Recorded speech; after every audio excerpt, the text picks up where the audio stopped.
Selamat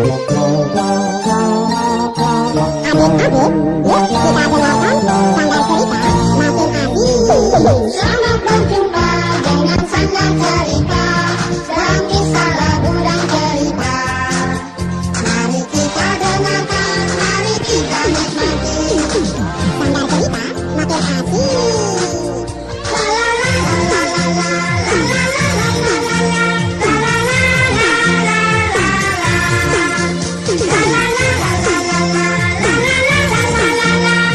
Sanggar Cerita makin asik. Apa kabar adik-adik manis? Selamat jumpa lagi. Kali ini kakak akan membawa kalian ke sebuah tempat yang jauh, yaitu di suatu negeri yang suasananya sangat gersang. Tapi di tempat seperti itu masih terdapat orang-orang pemberani yang juga punya cita-cita seperti kalian. Nah adik-adik, kalian sudah siap untuk mendengarkan? Baiklah, duduk yang manis dan dengarkan baik-baik. Judulnya adalah Ahmed si Petualang Gurun Pasir. Anda masih bersama channel YouTube Satria Collection. Jangan lupa like dan subscribe.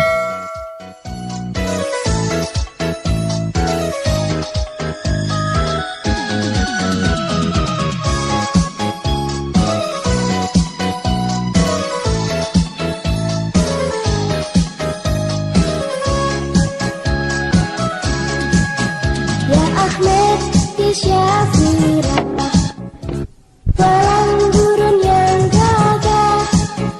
Ya Ahmed di Syafirah, pengembara pantang menyerah. Ya Ahmed di Syafirah, tak gentar menentang maut. Ya Ahmed di Syafirah, maju terus tak kenal takut.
Di sebuah perkampungan di daerah padang pasir yang tandus, hiduplah sekelompok bangsa pengembara.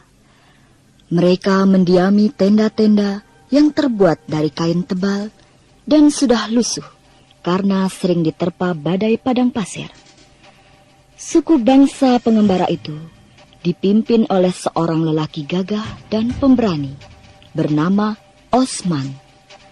Pada suatu hari, Osman mengumpulkan rakyatnya dan berbicara di depan mereka.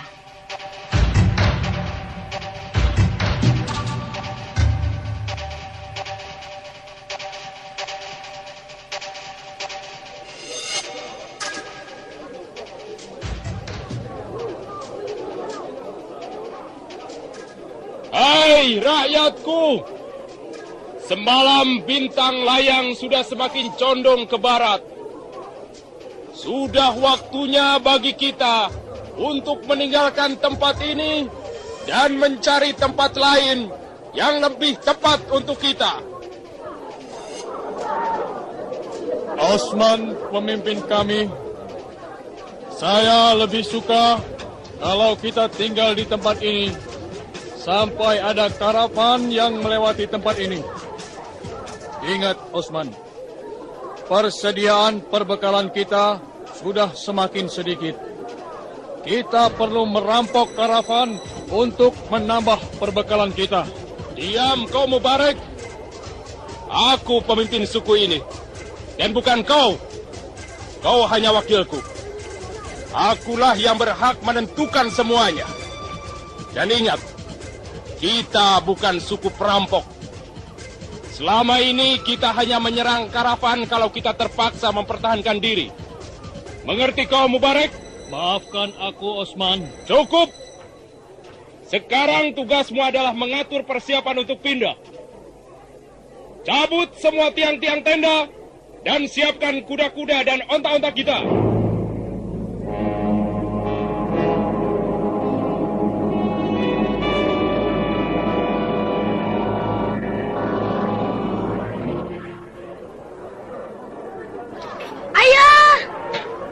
Ada apa, Ahmed?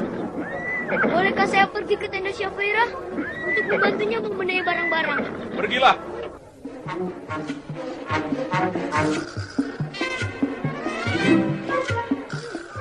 Tak berapa lama kemudian, tampaklah suku pengembara itu mulai meninggalkan tempat tersebut, membentuk iring-iringan panjang, terdiri atas onta-onta pembawa barang, dan para penunggang kuda bersenjatakan pedang, dipimpin oleh Osman. Di barisan belakang, tampak Ahmed, putra Osman, mengendarai kuda putih, mendampingi onta yang dikendarai Safira, sahabatnya.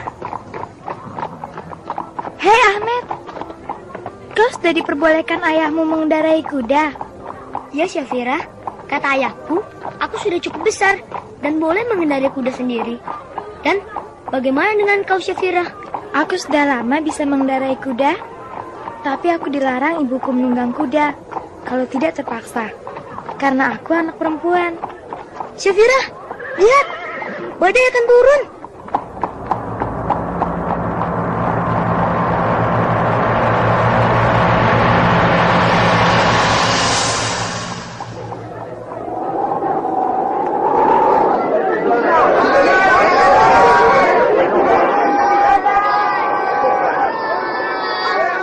Benar apa yang dikatakan Ahmed. Badai padang pasir turun dengan ganas. Orang-orang suku pengembara itu menutupi wajah mereka dengan kain kerudung untuk melindungi diri dari serbuan butiran-butiran pasir yang terbang bergulung-gulung membentuk tirai yang menghalangi pemandangan di sekitar mereka. Osman sibuk memberi perintah pada rakyatnya.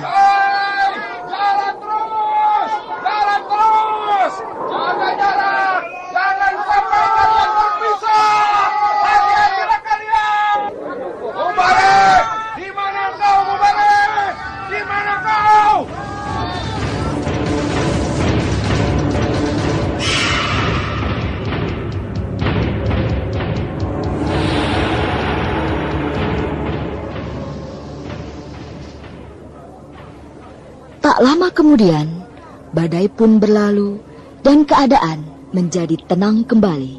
Tapi Mubarek dan beberapa orang dari mereka ternyata tidak ada lagi di antara mereka. Hei! Berhenti! Adakah di antara kalian yang melihat Mubarek dan beberapa orang kita? Tidak. Oh, tidak. Tidak. Mustahil mereka tersesat hanya karena badai yang hanya sebentar. Mubarek dan orang-orang itu justru adalah orang-orang yang sudah sangat berpengalaman mengarungi gurun pasir. Ayah, mungkin mereka tersesat ketika badai turun tadi. Nanti akan kita temukan mereka kembali. Jalan terus! Ayo jalan terus!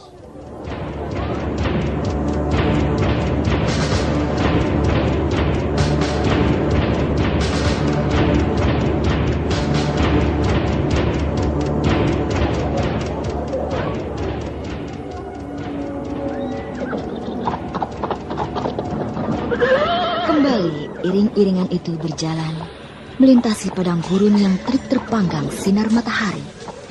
Seperti biasanya selama perjalanan, Ahmed selalu berkuda di dekat onta yang dikendarai Safirah. Ahmed, menurut pendapatmu, kemanakah Paman Mubarek dan orang-orang yang bersamanya? Apakah mungkin mereka tersesat? Tidak mungkin tersesat. Mereka adalah orang-orang yang ahli dalam medan gurun.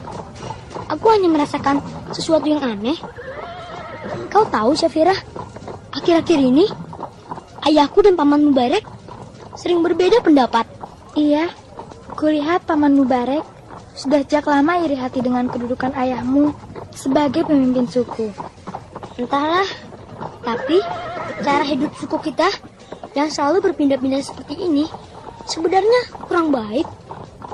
Kita anak-anak tidak pernah mendapat kesempatan belajar seperti anak-anak lain yang menetap di suatu tempat. Iya, dengan berpindah-pindah seperti ini, kehidupan kita tidak pernah bisa berkembang. Ahmed, lihat, ada segerombolan karavan menghampiri rombongan kita.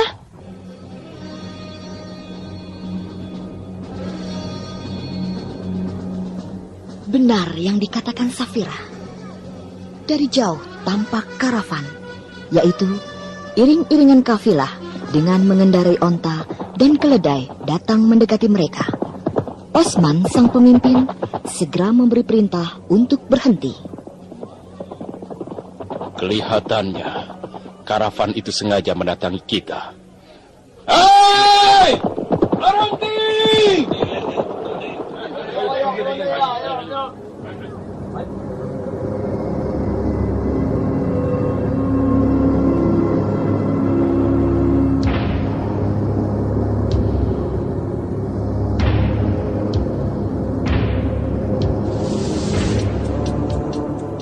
Salam ya saudaraku.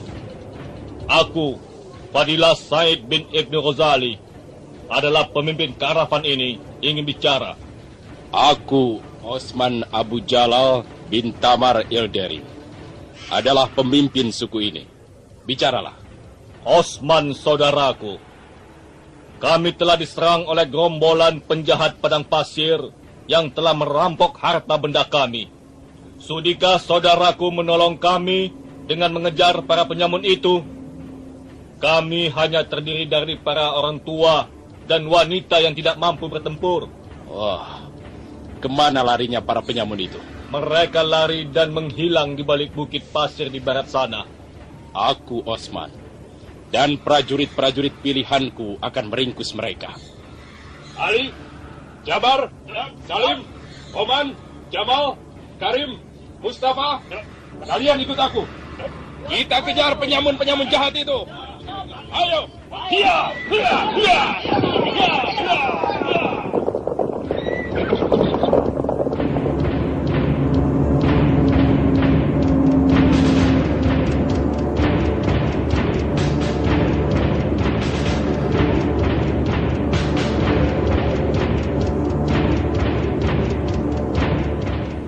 Ahmed, mau kemana kau?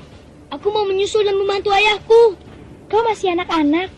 Kau belum boleh bertempur menghadapi penyamun. Aku sudah besar. Aku mau menjadi prajurit yang setia, membela kebenaran seperti ayahku. Hiya! Hiya!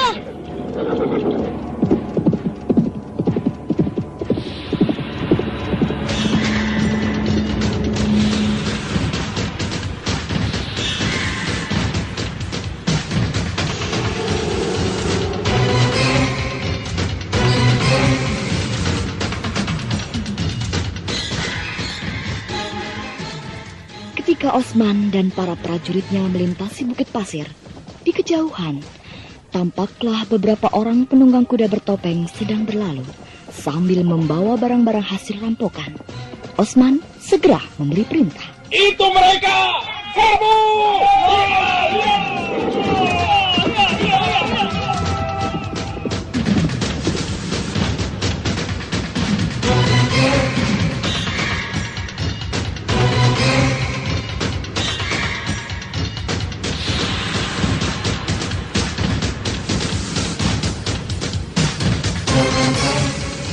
Penyamun-penyamun itu terkejut karena diserang dengan tiba-tiba. Maka mereka pun menyongsong dengan berani sambil menghunus pedang. Akhirnya timbullah pertempuran sengit di atas bukit pasir yang panas itu, diselimuti dengan debu-debu yang bergumpal berterbangan.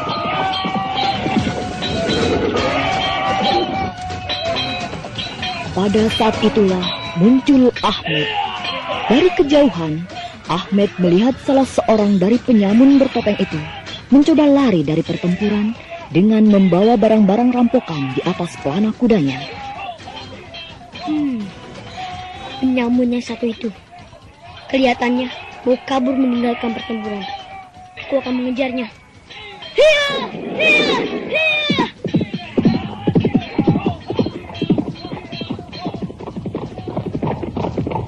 Penyamun jahat! Pengecut! Jangan lari kau! Aku, Ahmed bin Osman Abu Jalal, akan meringkusmu. Ku penggal lehermu, nak!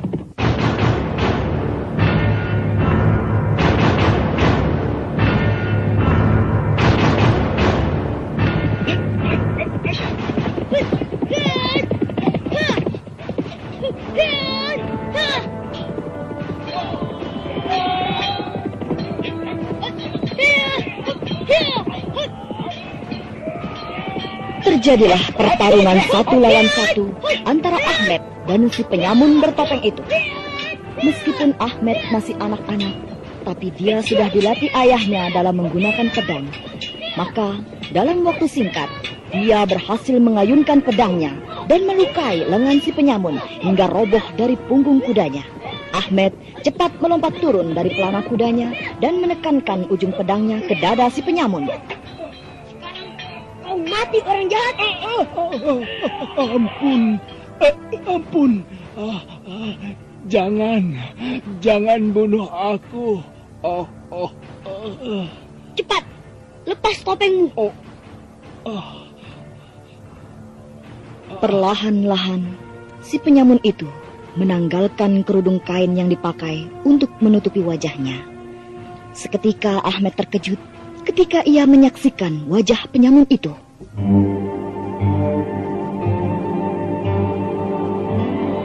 Paman Mubarak.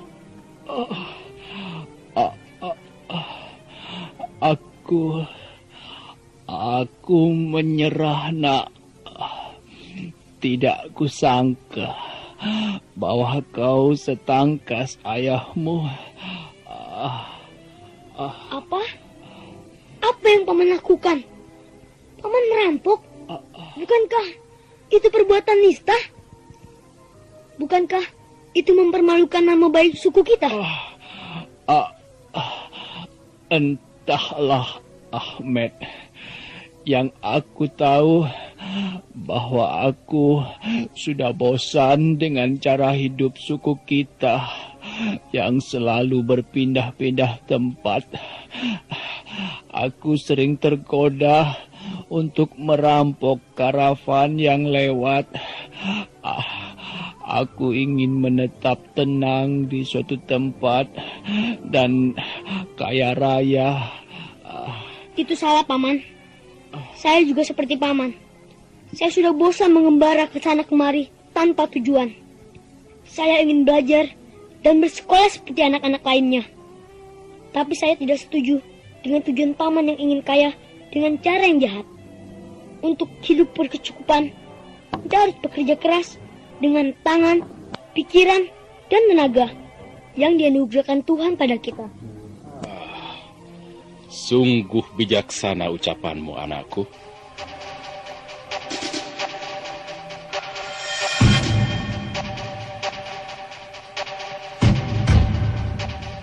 Ayah, Aku sudah mendengar pembicaraanmu dengan Mubarek. Lihat, para prajuritku sudah mengalahkan penyamun-penyamun itu. Dan mereka semua adalah prajurit-prajurit yang berhasil dipengaruhi rencana jahat si Mubarek. Ampunilah aku, wahai Osman. Tidak. Untuk pengkhianatanmu itu, kau hanya pantas mendapatkan satu upah, yaitu mati. Tidak, Ayah. Paman Mubarek telah menyesali semua kesalahannya. Ahmed, tapi itu sudah merupakan hukum suku kita, anakku. Upah kejahatan adalah maut. Tapi Ayah, kejahatan itu timbul karena jiwa kita yang liar. Kita liar karena selalu mengembara di atas gurun pasir. Kita tidak pernah punya tujuan pasti. Kita tidak pernah punya cita-cita untuk masa depan suku kita. Kau benar, Ahmed.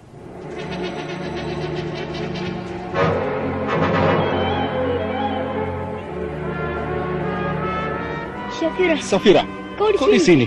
Paman Osman, saya setuju dengan ucapan Ahmed. Kita memang sudah waktunya untuk memilih satu tempat untuk bermukim dan membangun masyarakat baru yang memiliki masa depan. Kalian masih anak-anak. Kalian mau mengajari aku. Apakah kalian juga mau kujatuhi hukuman mati? Tangkap anak-anak ini.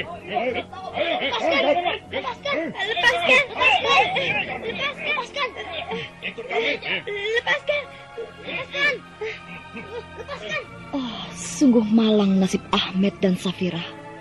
Kedua anak itu diikat di tiang di tengah teriknya gurun pasir bersama Mubarek dan kelompoknya yang mencoba berkhianat. Dengarlah kalian semua. Aku, Osman Abu Jalal bin Tamar Ildarim, sebagai pimpinan, aku tahu bahwa anakku berjasa karena mengalahkan Mubarek.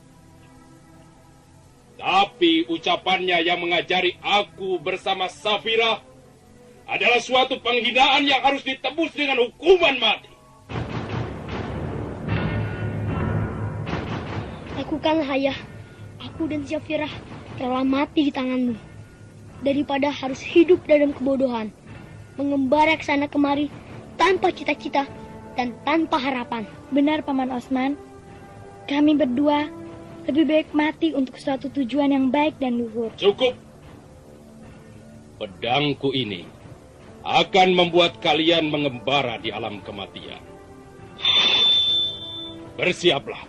Tunggu ya Osman saudaraku.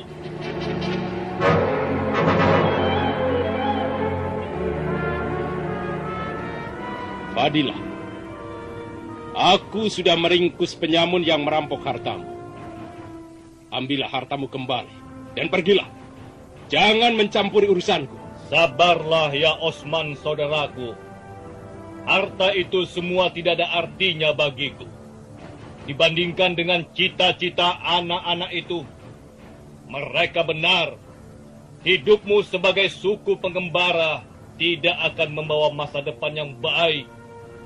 Dengan hidup liar seperti ini, perlahan-lahan sukumu akan punah dan lenyap dari sejarah. Jangan kau keras kepala. Apa? Keras kepala? Kau berani mengatakan keras kepala padaku? Pada Osman? Osman saudaraku. Sebelum aku pergi, ingatlah satu hal. Selama kau menyalahkan keadaan dan tidak mau mendengar pendapat orang lain, maka hidupmu tidak akan pernah berkembang. Anda masih bersama channel YouTube Satria Collection. Jangan lupa like dan subscribe. Ucapan Fadilah itu membuat Osman termenung. Perlahan-lahan, ia mulai menyadari bahwa selama ini ia telah menempuh cara hidup yang salah yang membawa sukunya ke alam kebodohan dan liar. Rakyatku, aku sekarang mengerti bahwa pendapat putraku adalah benar. Kita tidak mungkin terus hidup seperti ini. Kita akan mencari tempat yang tetap di sebuah oase yang penuh sumber air dan pohon-pohon korma. Dan kita akan membangun masyarakat baru.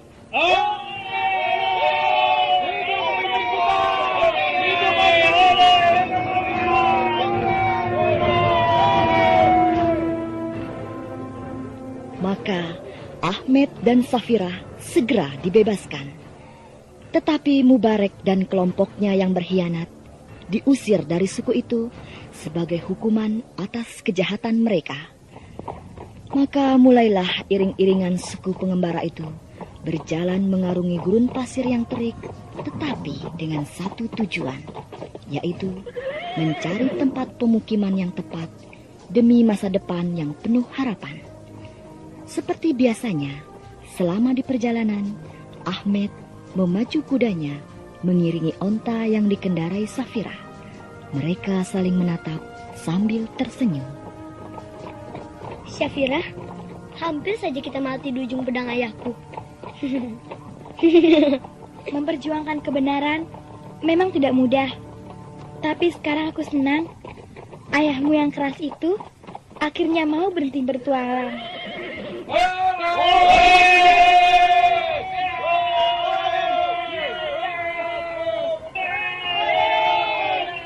Ada apa? Kenapa orang-orang kita bersorak-sorak? Lihat, itu ayahmu datang.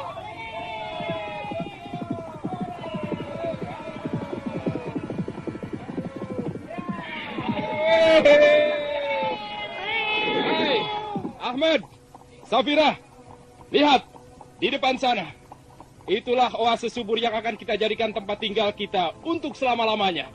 Hore, kita akan bersekolah seperti anak-anak lain.